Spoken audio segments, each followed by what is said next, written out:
Federal Constituency. I'm from Benue State.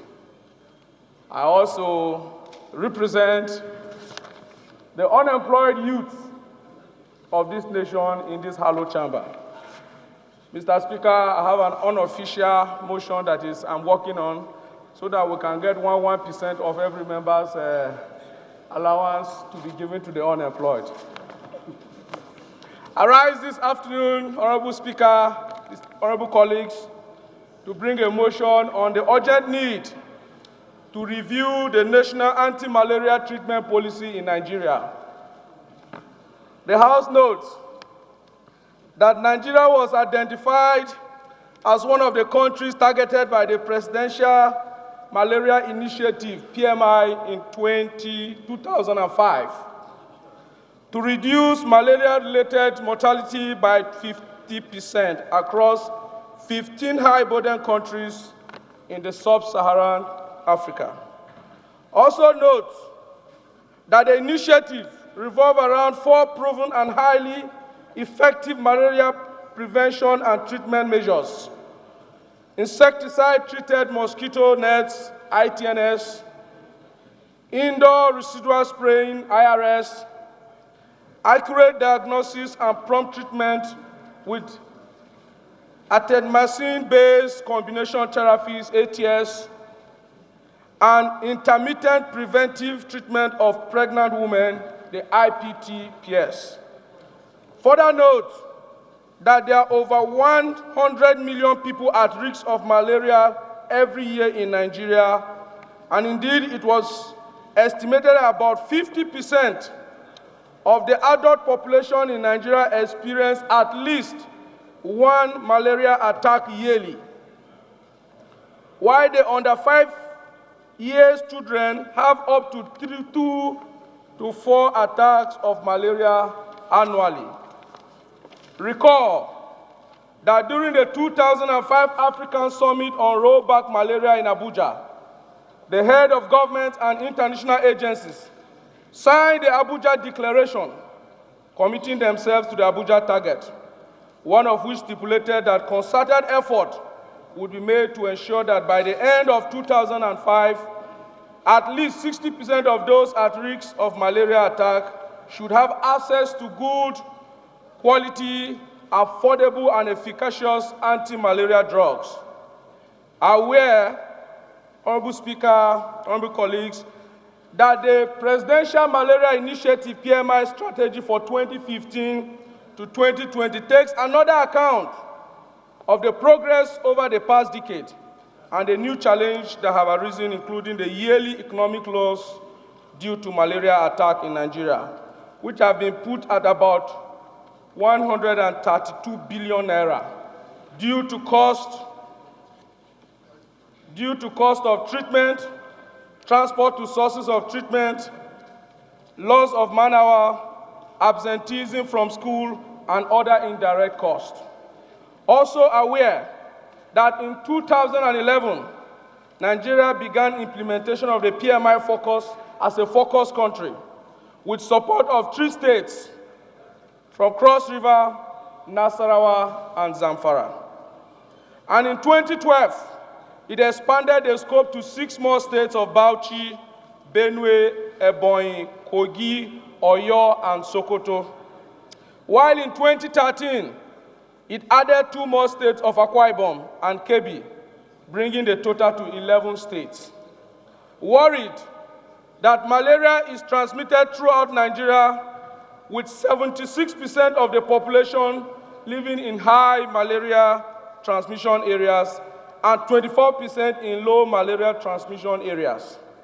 Cognizant that the National Malaria Strategy Plan of 2014 to 2020, which is tagged the NMSP 2014 to 2020, is based on National Strategic Health Development Plan of 2010 to 2015, and aligned with the National Health and Development Priorities, acknowledges that the strategy outlines the provision of a comprehensive package of integrated malaria prevention and treatment service through the community, primary, secondary, and tertiary levels, defining the roles of each healthcare cadre, and level relative to malaria control and case management across all healthcare services, including public, private, and traditional health providers. Worried that with all the effort put in place, the cost of effective malaria treatment is still unaffordable to the poor rural dwellers on whom the burden of malaria is heaviest and have frustrated the effort to control this disease. Also acknowledge the need to make malaria treatment free in all public hospitals in Nigeria. Resolve to 1, urge the Federal Ministry of Health to implement the National Malaria Treatment Policy and ensure that treatment of malaria in all public hospitals is free across the country.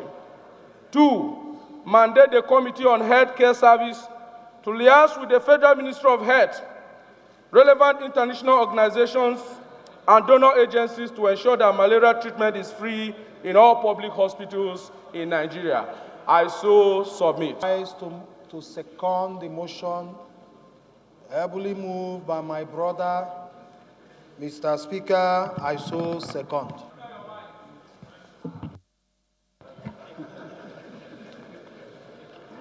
Honorable Speaker,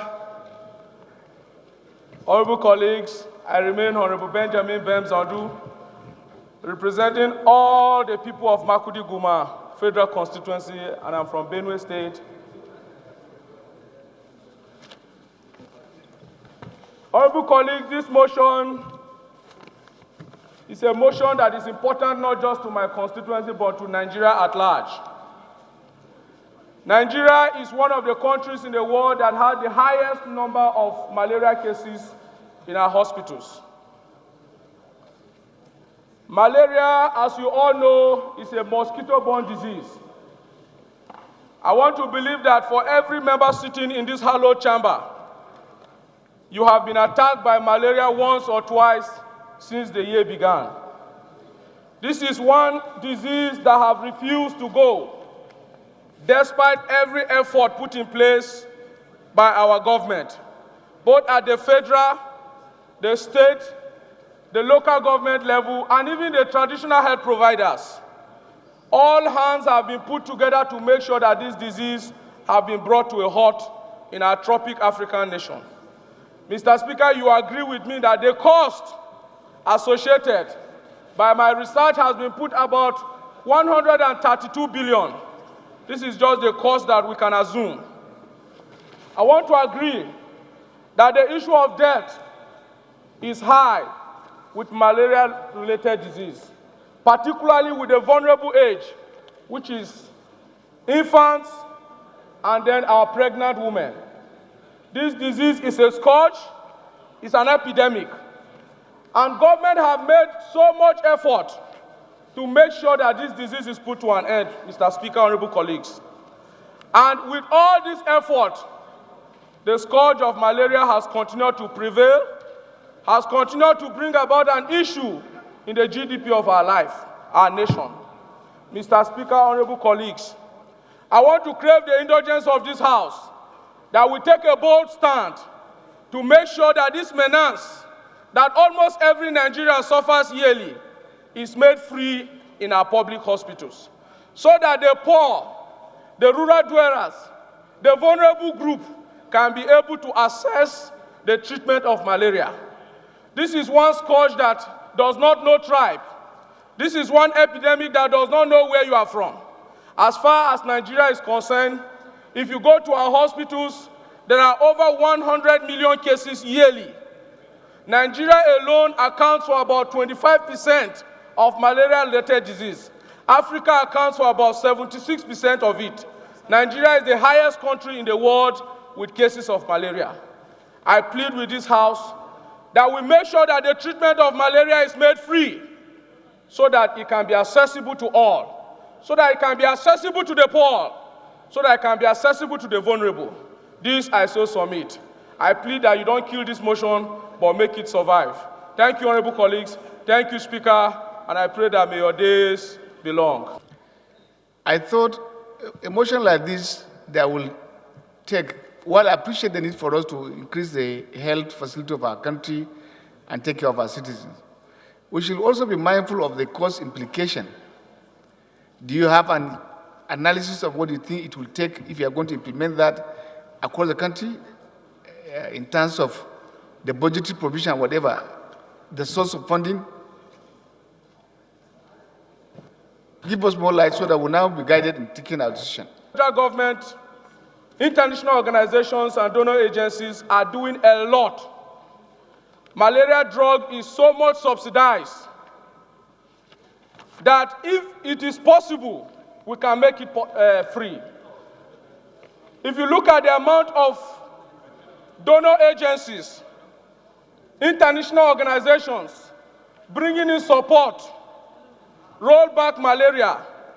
Some of these drugs are brought in free, but yet they charge people, they call it a stipend in our general hospitals. Most of these drugs come in free, particularly knowing that this disease is restricted to tropic Africa, sub-Saharan Africa, with Nigeria with one of the highest cases. I might not be able to come up with exact budgetary provisions of how much it will take if it is made free. But as a nation, it is possible because of the subsidy we receive, particularly on the drugs we take for diseases such as malaria. If HIV drugs can be made free, malaria drugs can also be made free.